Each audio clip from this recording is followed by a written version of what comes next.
I look like I'm making an auditioning tape for some cheerleader role in a movie. I don't know why I look like this. I look like the bitch from Glee and I don't even know her name because I don't even watch Glee. I just know what she looks like. But I have pink hair.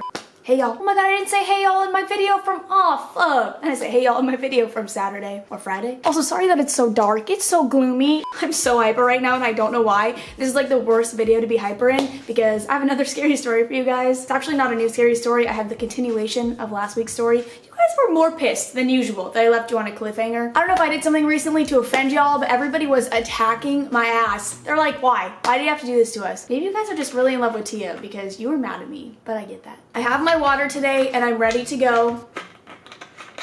I'm ready to go. It's literally like 3 p.m. and this is how dark it is, you guys. I have my windows open. I'm sitting directly in front of my window. It is so gloomy today. It's so depressing, but I'm in such a good mood. And you know what? That feels awesome. Let's get into the story. I'm so sorry. I want to be comfortable, but I also want the lighting to be okay. Should I just read the story like this? It's like just my eyes this time. Also, I know that I fucked up in my last video. I said a form frowning on their face. I know that I fucked up. I didn't even notice when I was editing. If the sun happens to come out, this is going to be the most unflattering shit in the entire world because when I'm too close to the window with this camera, it's like, whoa. So this is going to be the finale to I woke up during my funeral. 8 years had passed since the Halloween party with my friends. How could I not remember any of it? Doctors said they believed the head trauma I'd received during the car accident had something to do with it. Deep down in my gut, I knew it was something else. I just couldn't put my finger on it. The worst part was having to have my mother fill me in on the 8 years I didn't remember. The 8 years I missed. Turns out, Renee had broken up with me after the Halloween party and kicked me out. I met my wife Isabella shortly after during a business conference in New York City. We dated for about a year before she became pregnant with twins. Shortly after they were born, we married. We moved back to my hometown, living just a couple blocks down from my parents. Isabella was the owner of a small Italian restaurant and I became a manager of a large window cleaning company. My mother drove me to my parent house and my jaw nearly dropped at the sight. Guess we made pretty good money because our house was huge, practically a mansion. We pulled up to the front and I marveled at the view, but didn't dare leave the car. It all felt too distant. I was being told this was my life, but had no recollection and no attachment to any of it. And sure, amnesia made the most sense. They believed I would regain my memories over time. I just couldn't figure out why the last thing I remembered was the Halloween party. What's the matter, Ricky? Don't you want to go and see the inside? My mother's voice was soft. Unsure even. I looked down at my hands, running a finger across my wedding ring. This was crazy. No, I don't want to go in there. Why not? I looked up at her, swallowing the urge to scream as my frustration towards my situation built up inside. Because I don't know this life. I don't remember this house. I don't remember the car accident. For fuck's sake, Mom, I don't even know my wife and kids. My mom gripped the steering wheel and looked away from me. I didn't have to see her face to know she was crying. I sighed and I put a hand on her shoulder, rubbing it gently. I'm sorry, Mom. I didn't mean to yell at you. It's just very hard for me. No, don't apologize, hun. She turned back to look at me with a reassuring smile. I'm all right. I can't imagine what you're going through right now. I know this must be a lot to take in. I nodded in agreement at her words. A lot was an understatement. Then a question popped into my head, one that should have been asked in the first place. Mom, how long was I dead? Her face paled at my question, and she bit her lip, squeezing her eyes shut and holding the bridge of her nose between her fingertips. It was evident she had to take a moment to gather her thoughts. 6 days, sweetheart. I nearly choked on the air in my throat. 6 days. I'm not sure why it came as such a shock to me. It's not like I had woken up hours after being pronounced dead. I woke up at my funeral. I'd been lying in a freezer for days to keep my body from rotting away. How is that possible? I asked, my voice shaking. I don't know, Ricky. That's why the hospital wants you to return tomorrow. They want to run some tests to make sure you're in full health. It's not something they've seen before. A migraine began to claw its way inside my skull. It shouldn't have been possible, me being alive. I mean, hell, even doctors have never seen anything like it before. I should have been 6 feet under, not conversing in the car with my mother about why I didn't remember the life I'd clearly been living for the last 8 years. Mom, can I sleep at your house tonight? She understood I didn't feel comfortable spending the night at a house I wasn't familiar with and decided to let me stay. On the drive there, she called Isabella to let her know what was going on. At first, Isabella wanted to speak to me, but my mother told her it would be best to give me some space. I felt a hint of guilt as we pulled into my parents' driveway. This woman was my wife and was honestly worried sick for me. What she must have gone through in the past 6 days, especially now, was overwhelming her, no doubt. And the kids, Hunter and Rachel, what could I do? They both had my blue eyes and dimpled chin. I believed they were mine, yet I felt no attachment to them in my heart. I knew I would have to face them at some time, but like the coward I was, I hid behind my mother for the time being.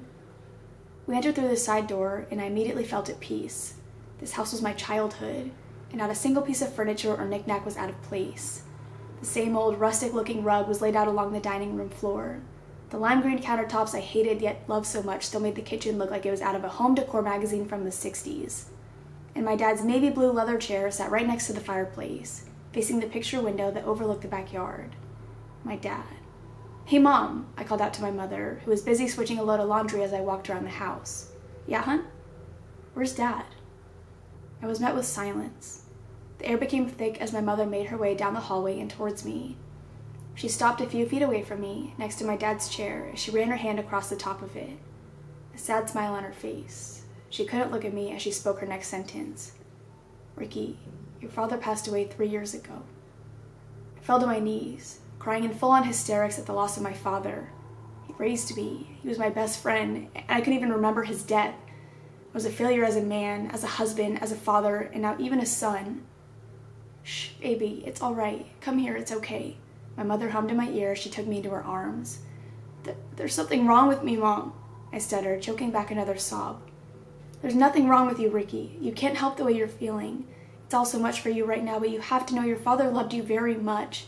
And it wasn't like you weren't there for him. You were, until the very end. You and Delilah were both there when he went." Delilah was my sister, older than me by 3 years. I hadn't even considered asking about her until my mother said her name.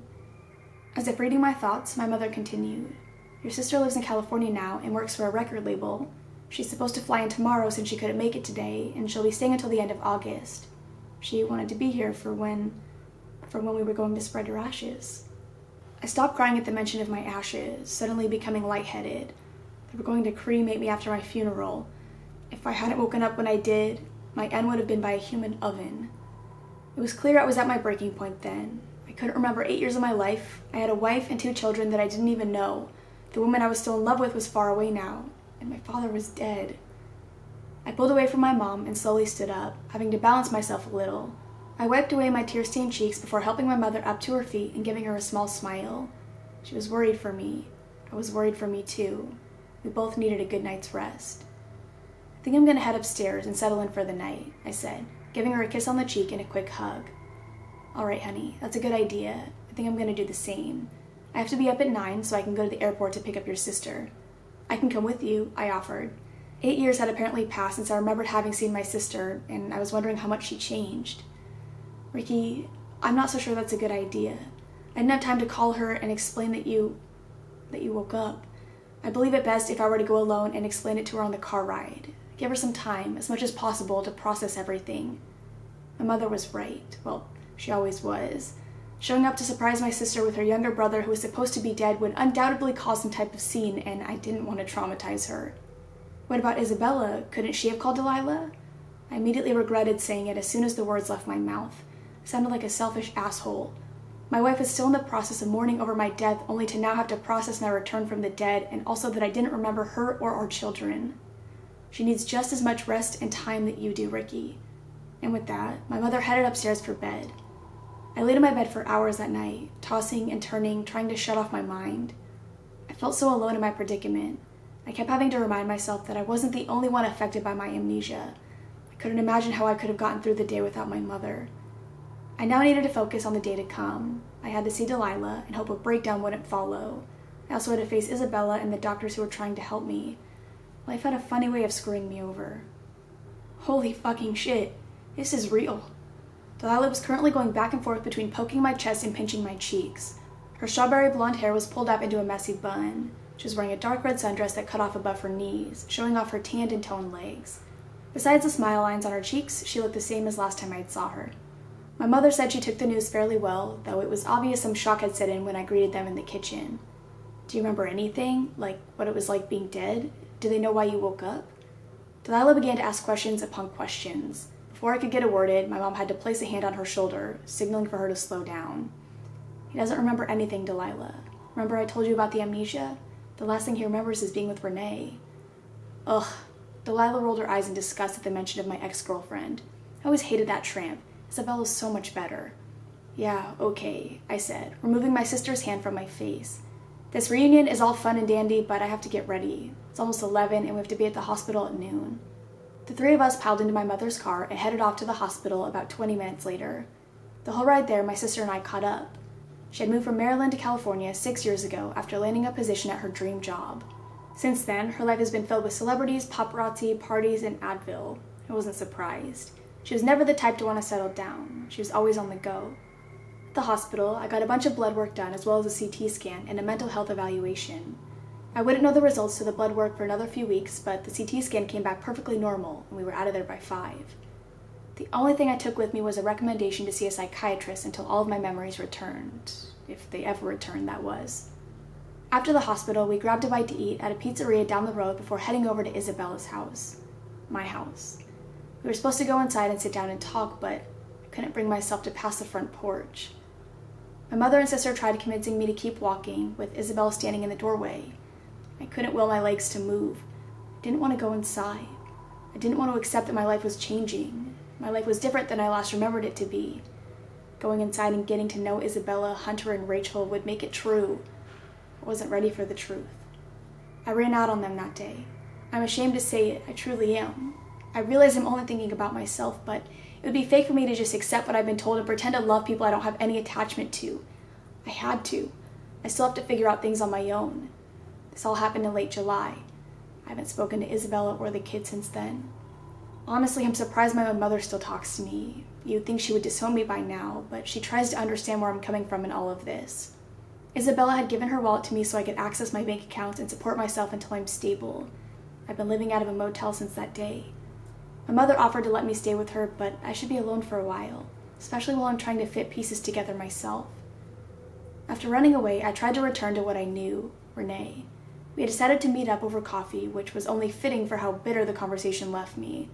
She too was also married and had just had a child of her own. I'm sorry, Richard, that this is all happening to you. It's okay, it's just been hard, you know? When was the last time you spoke to your wife? She asked, taking a sip of her cappuccino. I never really spoke to her. More so, my mom was the middleman between our communication. I know that sounds fucked up, but I needed to figure out everything before I can face her, I confess, scratching the back of my neck, which is what I always did when I was uncomfortable. Renee caught on to it. I understand. You need time. I'm sure Isabella understands too. After finishing her coffee, Renee left the table to throw her cup away. It gave me a moment or two to think. We may be over, but there was still so much I needed to learn. I had to learn what happened that night after the party, after everything went black. What happened the night of the party? I asked, as she sat back down across from me. You were drunk when you came home, around 5 a.m. I was pissed off, she said, tucking a strand of hair behind her ear. I confronted you about it in the living room. You didn't even answer me before you started kissing me. The way you moved into me, it wasn't like you. I pushed you away and you called me a bitch, so I slapped you across the face and I told you to get out. I had to sit back for a moment and ponder what she was telling me. Drunk? I'd made sure not to drink too much because I knew she would be angry. And I can't believe I didn't get home until 5 in the morning. The last time I remember checking the time that night, it was 1:45. Something was off. You called me when you sobered up later that day to apologize, but I told you to save it and to stay at a friend's house until I got better. We got into an argument on the phone and you called me all sorts of horrible names. We'd never gotten into a fight as bad as that one, and I had just had enough. I told you not to come back, and I threw all your stuff out. Where did I go? You went and stayed at Andrew's house for about a month until you could save up for your own place. Do you know if he lives in the same apartment building? I asked in desperation. Maybe Andrew could answer what I was missing. Yeah, I think so. The last time I saw him was 2 years ago, so I can't be 100% sure. Renee and I talked for a couple more minutes before we parted ways. I walked straight from the cafe to Andrew's building, which was only a few blocks down.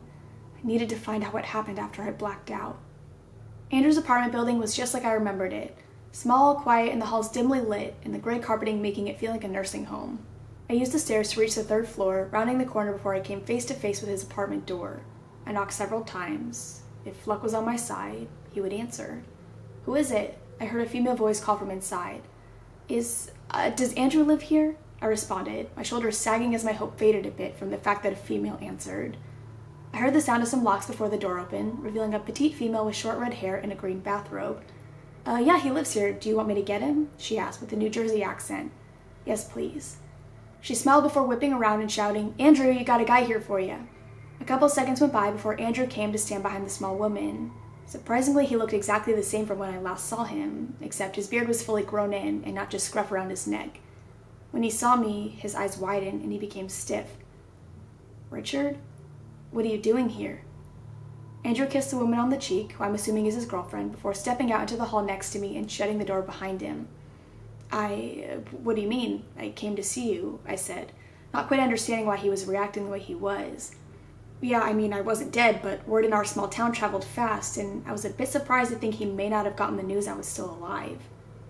"Why?" he asked in a harsh tone, arms crossed over his chest.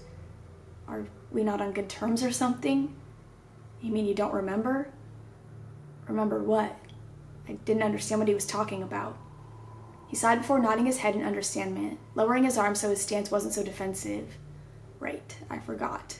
Todd told me you have amnesia." Yeah, the past few weeks have been something," I said, scratching the back of my neck for the second time that morning. "What's the last thing you remember?"